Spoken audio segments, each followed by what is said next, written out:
Welcome everybody to how to utilize custom data fields inside of network automation policies. Today Chris Powers will be talking about this topic, and we welcome you to this first session of our virtual SIG. Next slide, Chris. The virtual network automation SIG, we really are hoping that this group takes off, and at the end of the session, we welcome your input for new topics that you'd like us to discuss in these sessions. Next slide. Today's presenter, thank you. Today's presenter is Chris Powers from Pfizer. He's a senior tools engineer and an absolute expert in NA, and we are very happy to have him presenting. Next slide. Housekeeping. This is a live session that is being recorded, and these sessions will be available to all members after. So if you have other people that are interested in this topic, you can push them towards the recorded sessions later on. We're going to be taking all questions in the question pane, and we will be answering questions at the end of the session so that Chris can get through all of his material. Next slide.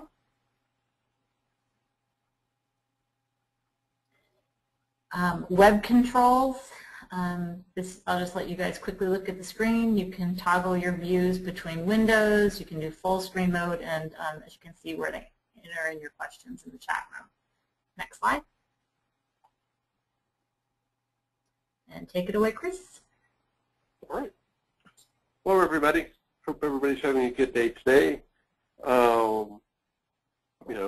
As for the agenda, I'll give a brief introduction. Then I'm going to talk a bit about how I process requests for network automation work. So we'll give some examples, talk about custom data fields, give an overview on that, and then sort of get into the meat of that, where I'll be populating data with event notification and response rules, and show how I use them in policies and reports. And then at the end, give a summary, and as Wendy mentioned, at the very end, we'll cover any questions that you may have.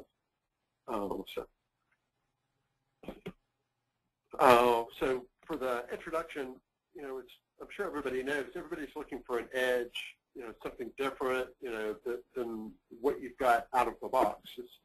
Anybody who's used network automation for a while, you'll know it's a really solid out-of-the-box product.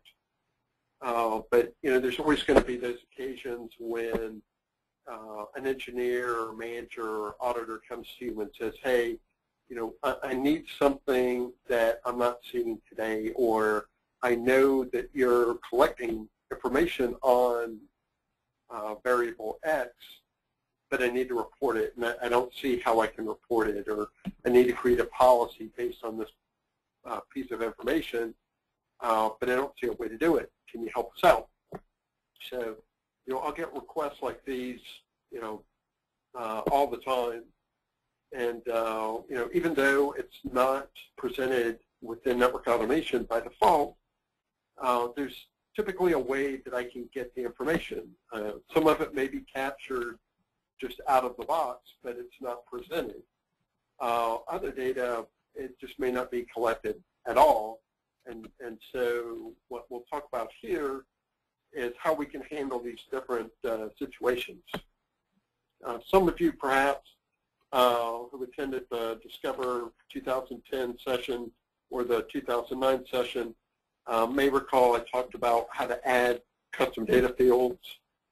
Today, I'm going to basically discuss the very similar presentation to last year on how we take advantage, or we ensure that these custom data fields get populated, and how to take advantage of them within policies or reports.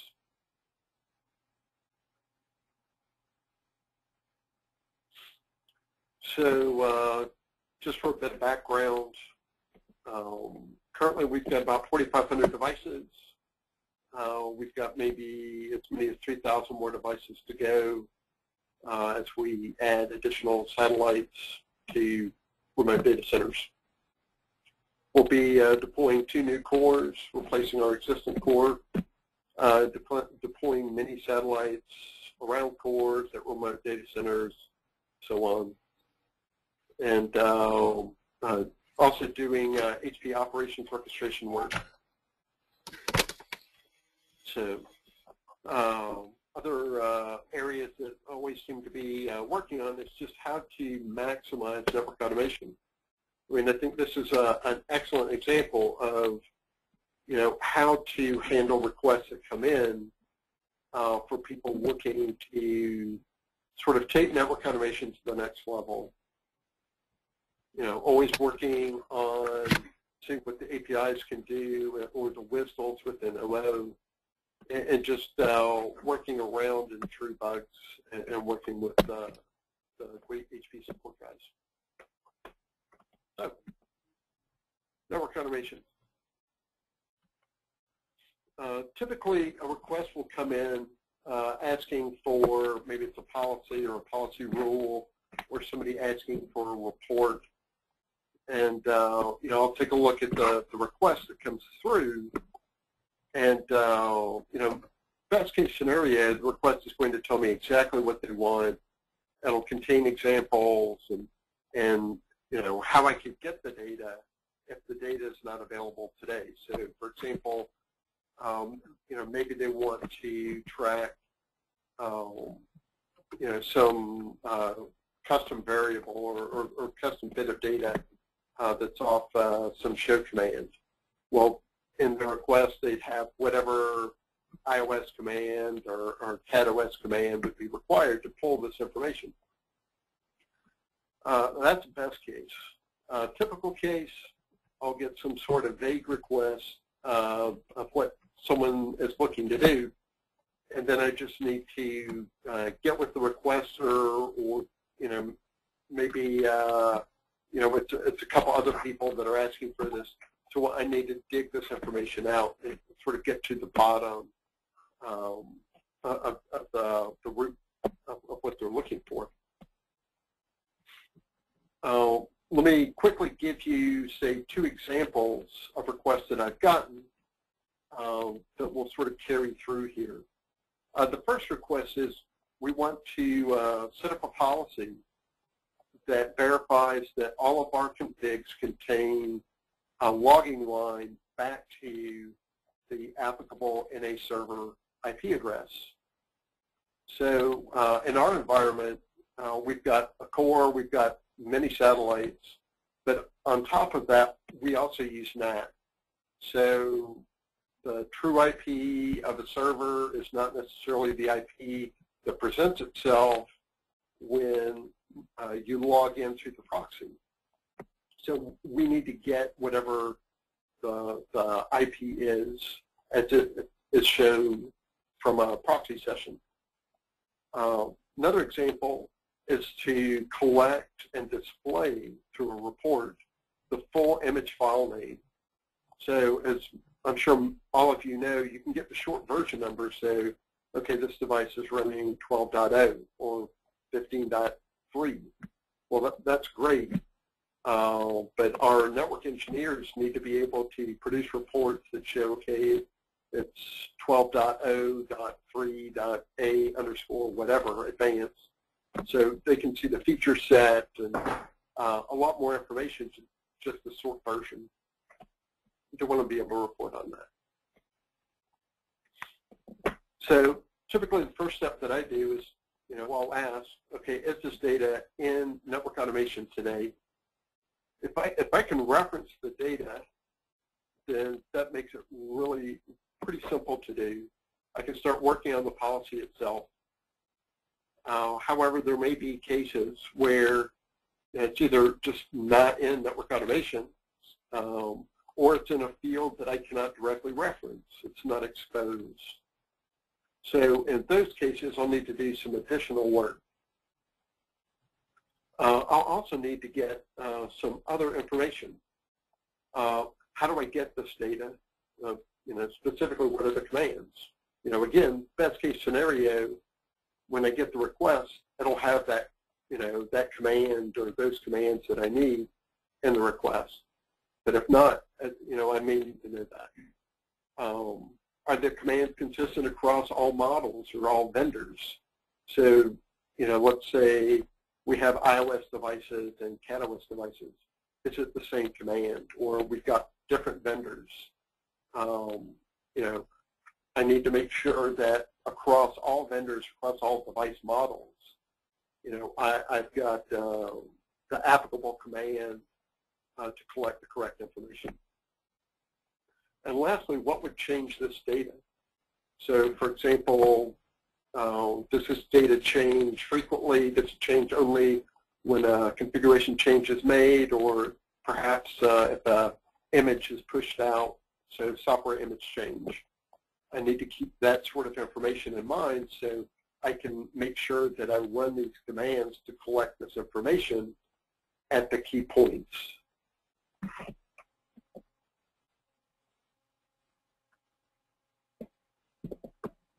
So at this point, I need to do a bit of work. I know what data I need.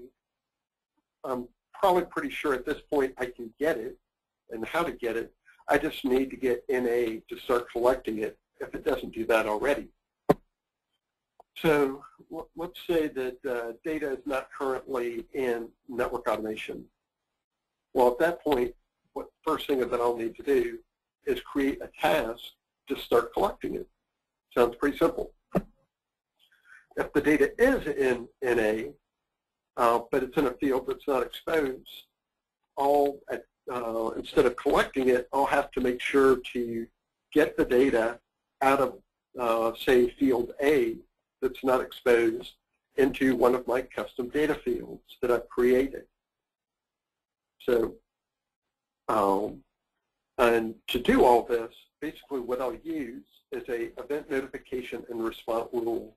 So the event notification piece will say, and I'll show you examples in a few minutes, but the notification piece will say, when these things happen, do this response rule. So, for example, if the device has a configuration change, I'll run a diagnostic or run a command script or do something. So it's very simple if then that sort of handling here.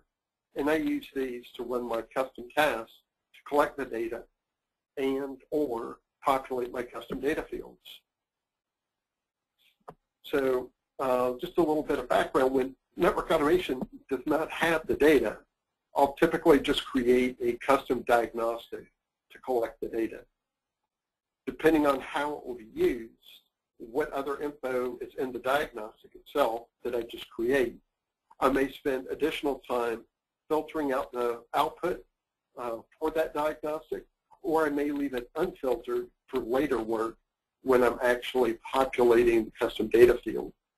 There's really no right or wrong way to do that.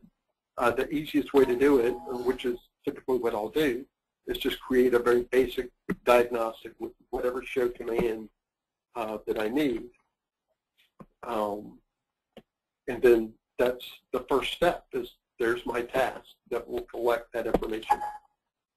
Then the event rules are used to handle the data collection, and then another response rule perhaps will be handling the population of my custom data field. It could be done in one step, but for me, for most of the time, it's just simpler to do it in 2 steps. Simple basic diagnostic, and then in my case, I typically gravitate to using OO to parse that diagnostic and then populate it into my custom data field. But you don't have to use OO. You can do that in a script. You can use just regular script to do the same sort of work. So I have all the information that I need to get started. At this point, I've got the user's detailed request. I've got all the data I need within network automation. I can reference the data. So let's take a look at some examples. Okay, so what we see here are some device custom data fields. So you'll see different lines. So up here, device ID, image file name, management interface, NA Connect IP, and OS type. I'll talk, sorry about that. I'll talk about OS type in a bit.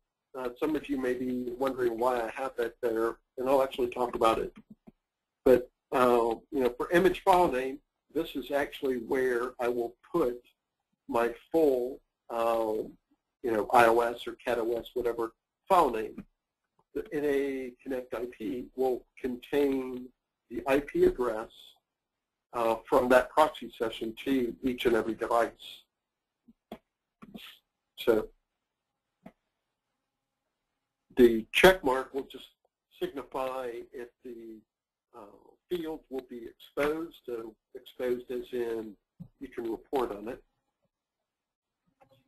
And then, you know, the API name or the display name are just fields that you can put in something that would be easy for you to follow, understand, especially the display name. You want to make sure that your user community understands specifically what that information is. Now, here I've got some examples of event notifications and response rules. Just a few examples. The driver, just a little bit more detail, the driver OK run show boot, CatOS, that's actually a diagnostic. The driver OK pop connection IP, ACE, that's actually a OO flow. That's where I actually will pull information from a diagnostic, parse out what I'm looking for, and then populate the custom data fields over here. The NA Connect IP for an ACE device.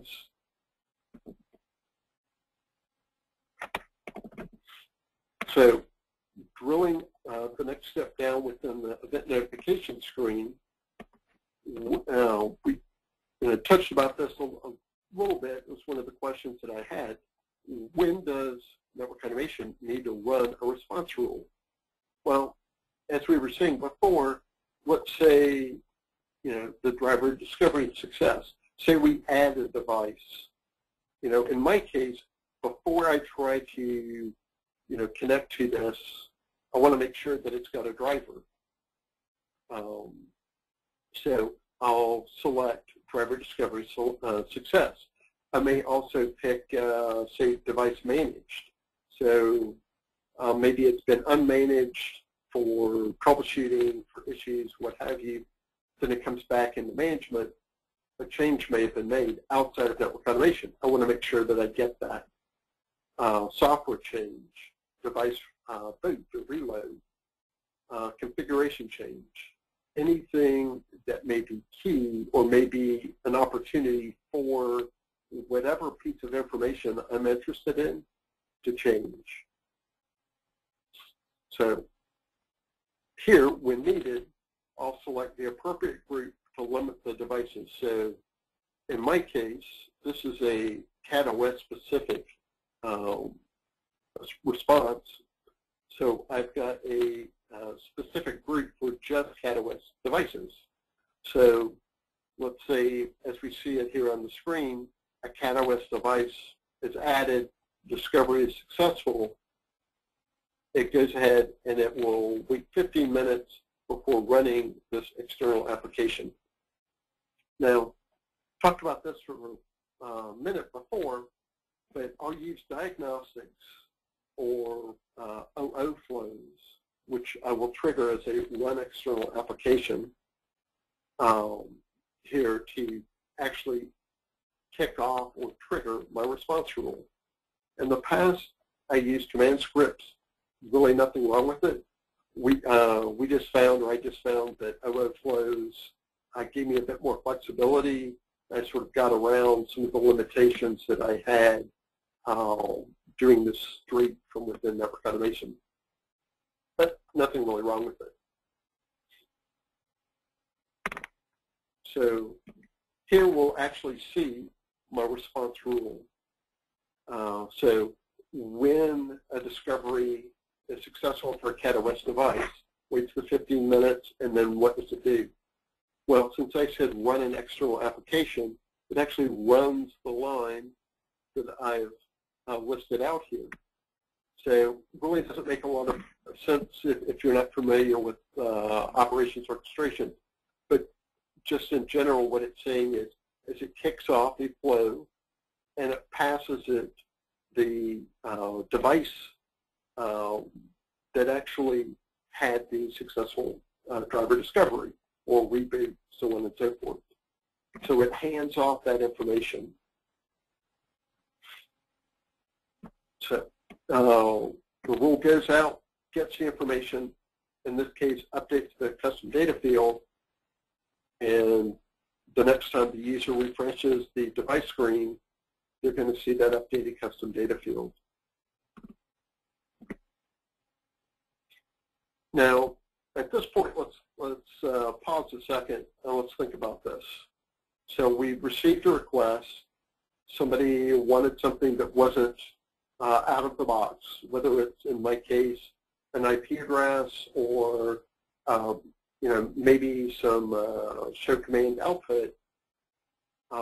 We collected that information based on whatever show command or whatever CLI or SNMP options were provided. We stored that in a custom diagnostic. We ran that diagnostic. Then we ran the population task to basically parse through the diagnostic, retrieve the information we're interested in, and now it's available. So, yay, great. Okay, what do we do then? Well, in this case, our main reason for doing all this work was to make sure that we've got a policy that can show when devices don't have the necessary logging line. So in this case, I'm looking to ensure that all, in this case, iOS devices contain a logging line to report back syslog messages. Sure, everybody knows why this is important. If somebody makes a change outside of network automation, how's network automation going to know? This is how. So the key for me is I can't hard code multiple IP addresses in here. So, for example, our core IP address, I can't just put that in because when proxy sessions or connects are made from the NA core to a device, the device may be natted, or the IP may be natted. So it could take half a dozen different IP addresses depending on what environment that device is in. These change, they get updated. I may or may not be notified of that. So I need to make sure that, hey, these sorts of things are tracked. So not a problem. Also, the beauty here is I don't need to worry if this is managed by a core, satellite, again, if the device, if the IP is natted or not. In that response rule, it captures the information that I need and populates it into the field. And whenever this rule is used, it pulls from this field. So in this case, I'm saying TC underscore device underscore custom, and then my NA connect IP. So, I can just use that, and it will contain whatever IP address the diagnostic collected and then was populated into my custom data field. I'm sure many of you have noticed the TC device custom and then field name. To reference any of your custom data fields, just add the little $ TC device custom underscore whatever your field name $ to say this policy, and you'll be able to pull that data right on out. Very simple to do, very consistent to do. The other beauty of this is to be able to report data. So here we've got 4 of the fields that I use for custom data fields showing, and this is just a typical device report. Down at the very bottom, you'll have, in our case, device image file name, management interface, NA connection IP, and OS type. So I can do the same sort of contains, does not contain, same sort of comparisons that I could for any other field. Users won't know, oh, well, this is custom, so it doesn't work the same. It's going to look the same, work the same, feel the same as any other field within the NA infrastructure. Here you see just some data examples that I've collected. The file name here, again, was requested by our engineering management, and it just wasn't enough to get, in this case, 12.4. They wanted, the advanced services piece. They wanted the whole enchilada, if you will. Same thing you see with CatOS. And what this lets people do is generate reports that will show, okay, we've got X number of that image. Or they may be looking, say they're tracking a bug. Do we have any devices that's running this image? They can put the exact image in there, see if any devices match. Management interface we actually were using for a while. We haven't been using that for a bit, but it's still collecting. And we were doing that for some config checks. We talked about the NA connection IP. Here you see different options or different IP addresses. It's really the same server. And then OS type. I talked about this briefly. Some of you may notice this. You're thinking, Chris, why do you have OS type here when on the device home screen there's OS type already? Isn't that redundant? Well, yes, actually it is. But I've got it here in this presentation as an example. Some of you may know you can actually report on OS type, but it's really handy to be able to go in and say, show me all CatOS devices or all iOS devices. I mean, it gets labeled, but you just can't run it as a report. So I created a custom data field, and I pulled that data out of the existing database and then populate the custom data field. So it just basically allows a reporting option. So something, here is similar to what we were talking about, but a bit different. So in this case, I actually don't have to collect the information. It's already there. It's just not exposed for reporting. So today we pretty much covered how you can capture your custom company data in network automation, and then take advantage of the data in custom policies and reports. I actually went through a bit quicker than I thought, so hopefully there's a lot of questions. Wendy? Great. Now we'll open up the room for questions. If you want to ask any questions, please put it in the question area of the screen, and I will read them off to Chris.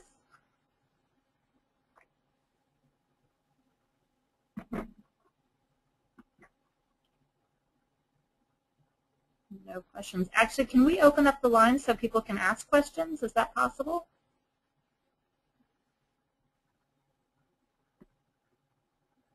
If we don't have any questions, I can probably ask myself a question in the third person. Maybe for some humor. I have a question from Roger. Can you receive the OS file name without using OO? Oh, definitely. Everything that I've done or am doing today, you can easily, you don't need to depend on OO. I just use it. We have that in sort of my quiver, if you will. But you can just use diagnostics and scripts to do the same work. Really, all OO is doing is running the same network automation APIs. So it's really the same thing, just a little bit different. So no, you do not need operations orchestration for any of this. Thank you. Next question from Mark Mosley.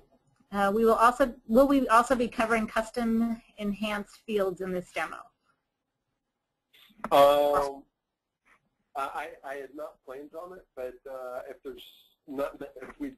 we run out of questions, we can certainly talk a bit about it. I don't have any slides on it, but we can definitely talk about it, or you can ask specific questions on it. All right, let's take a quick minute and let's just take a quick minute and talk about that, if you could. Sure. Basically, the enhanced custom data fields do work a bit different than the regular custom data fields. But the advantage of using the enhanced custom data fields is you're not limited, I believe it's to 5. So it really works the same way. The only difference is going to be the specific command that you use to populate the field itself. But it's going to work the same way in terms of reporting, in terms of handling the variable, say in a policy, so on and so forth.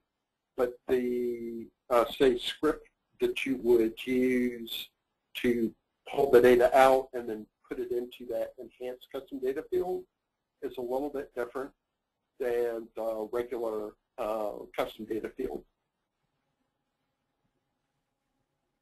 Did that, answer your question? I mean.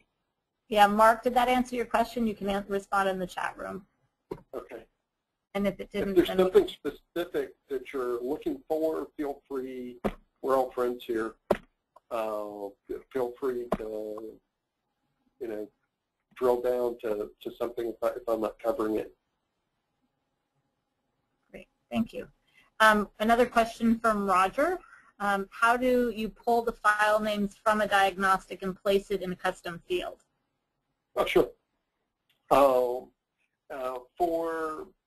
Depending on how you want to do it, if you're writing a script, say you use a Perl command script to basically take a look at the diagnostic or the current diagnostic for, say, device A. So let's say we're working with ETSS Dev 11. We just ran a diagnostic because a change had been made. So this diagnostic runs. So you would need to, on us doing this through a script, figure out what the most current diagnostic for that diagnostic type is, then look at the diagnostic, look at its content, and parse out the information that you're looking for. So for me, it's an IP address.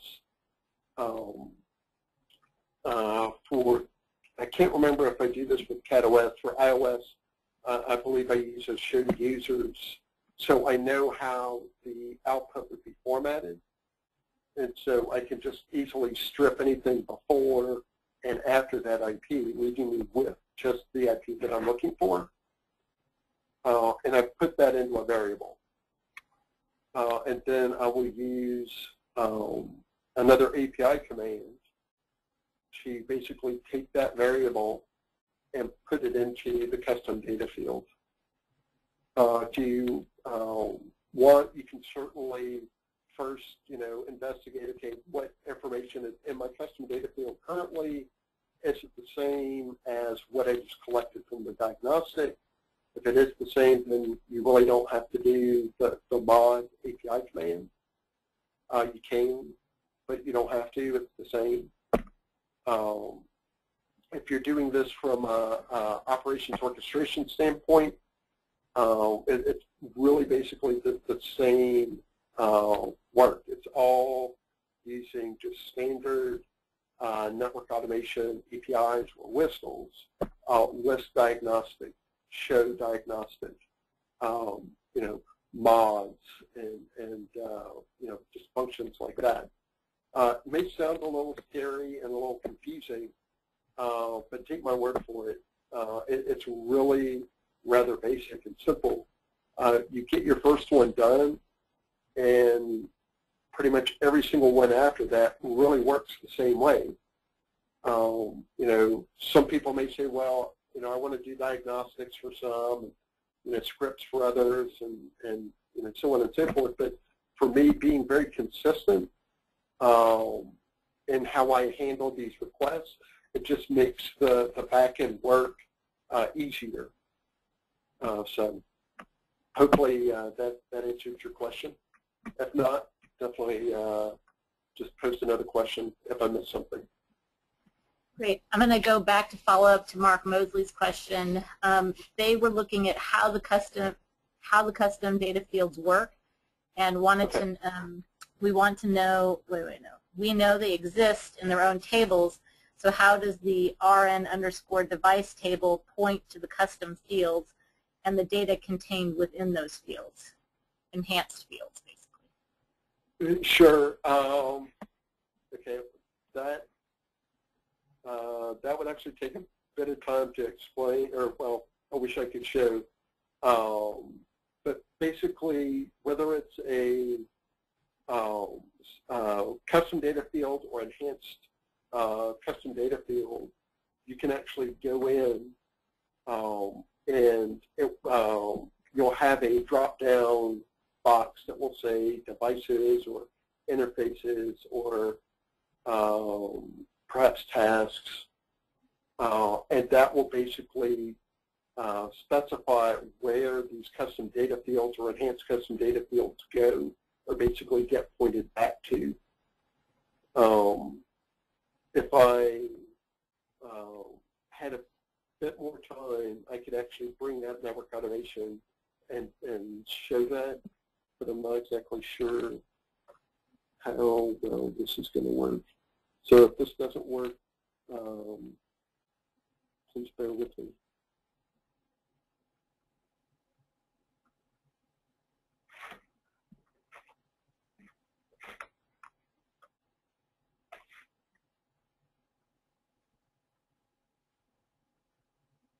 Can everyone still see my screen?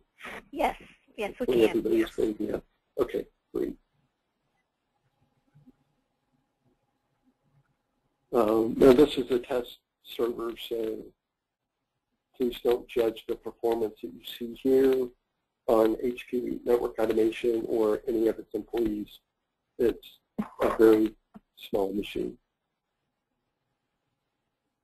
And as we're waiting for this to load, we may want to get to the next question, but I promise I will come back to this. Okay, so the next question is, much of the functionality in this demo is workarounds to the product. Why not make more fields searchable or build a diagnostic parser into the product? That's the $64,000 question. Yes, it is. As I'm not employed by HP, I can't really say that. I have asked the same question myself. I think the issue is that if you try to basically, have it so wide open that you can collect anything at any one point, then it just becomes a bit more unwieldy to work with. The enhanced custom data fields, there's really not a limit to the number. Could the diagnostic, would it be nice for there to be a diagnostic parser? Without a doubt. I would love it. I'd appreciate it, but it's just not there. So,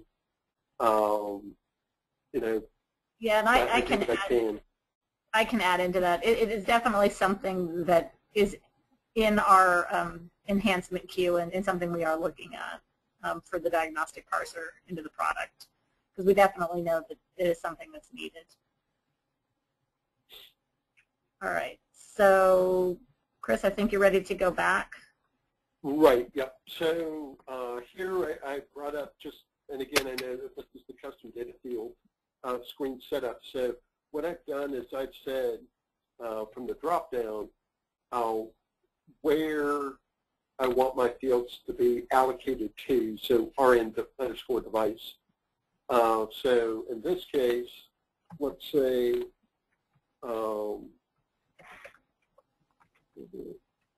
example. I select API name, I say save. Okay. Hopefully nobody will laugh when I go to inventory and see my humongous inventory. 2 devices, a router and a switch.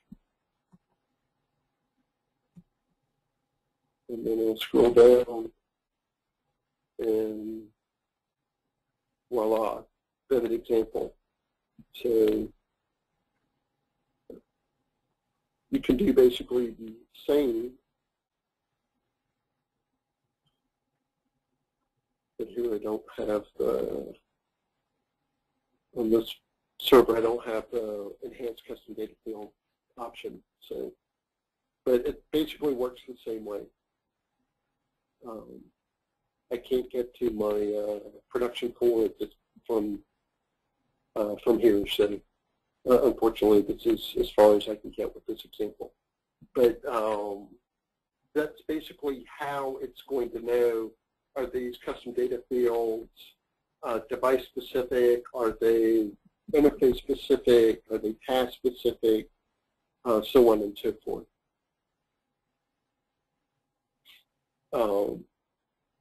So for just the basic ones, you can say, okay, tasks, and pick 6, and you can add up to 6, over 6. I'd say go to the enhanced custom data fields. Does that help clear this up? Again, I'm sorry, I don't have the enhanced option on here.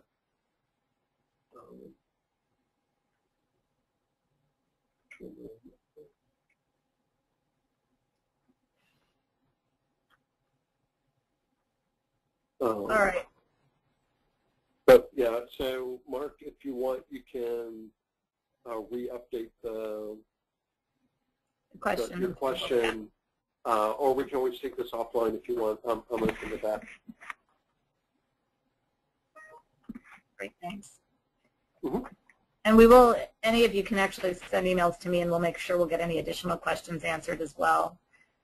Any other questions?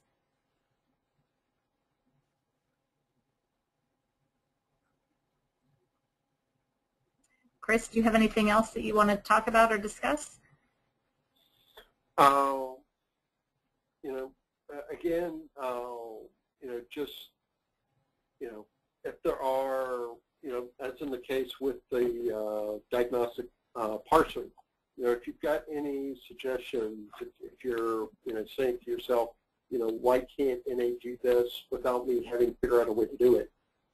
My strong suggestion is open up RFE with support, and let them know that this is something that you're looking for. That's, to me, one of the best ways that the product itself is going to grow and expand. If enough people do that, then the developers and management are going to see, hey, there's, people are looking to take it in this direction or do these things with it. I mean, you may have a really compelling idea and reason that they just haven't thought of. If you think back at the product when it first came out, we didn't have dynamic groups. We've got that now. There's a lot of things that weren't there, but people like yourselves said, hey, we'd like to see this function or functionality added. How about it? You opened up cases, and people said, yep, this makes sense. Let's put it in the next release. So, if you open up a request, it may not be in this immediate release, maybe in the next release, the one after that. But to me, it's definitely worth the effort. Yeah, absolutely. I think it's very important for people to open up cases and make suggestions because it just improves the product. Comment in from Scott. Chris, thank you for setting up this training and the presentation. And we are really hoping to have these once a month. So the feedback that we get from you guys about what you want to hear about and what you want to do is really important to us. Yep. So, And if there's interest, say, to take this to the next level, say we just carry this on, people want to see, what a script might look like that actually goes and parses a diagnostic and then populates a custom data field. Let us know. Let Wendy know. Let myself know. We can certainly do that. What we really are trying to do here is sort of spread the knowledge and the power of network automation out to the masses. So you let us know what you'd like to see. Another comment that I'd like to make is, take advantage of the forums that are available. If you've got questions or if you have figured out something that you think is pretty impressive, or it saved you a lot of time, let other people know what you did, how you did it, why you did it. If you want, you can even present here on the SIG. Absolutely. All right, since there are no more questions, we're going to wrap up for today. Yes, hi. Thank you, Chris, for presenting, and Wendy for moderating and introducing Chris. And thank you, the audience, for attending today. If you're not a member of the Vivid Network Automation Special Interest Group, it's just very easy to join. Just go to the Vivid website and to the Network Automation Special Interest Group page and click on the Join Now icon. Today's webinar is recorded, and the recording will be posted on the Network Automation Special Interest Group page, along with the slide deck, and in about a week or so, the questions and answers from today. So thank you all again.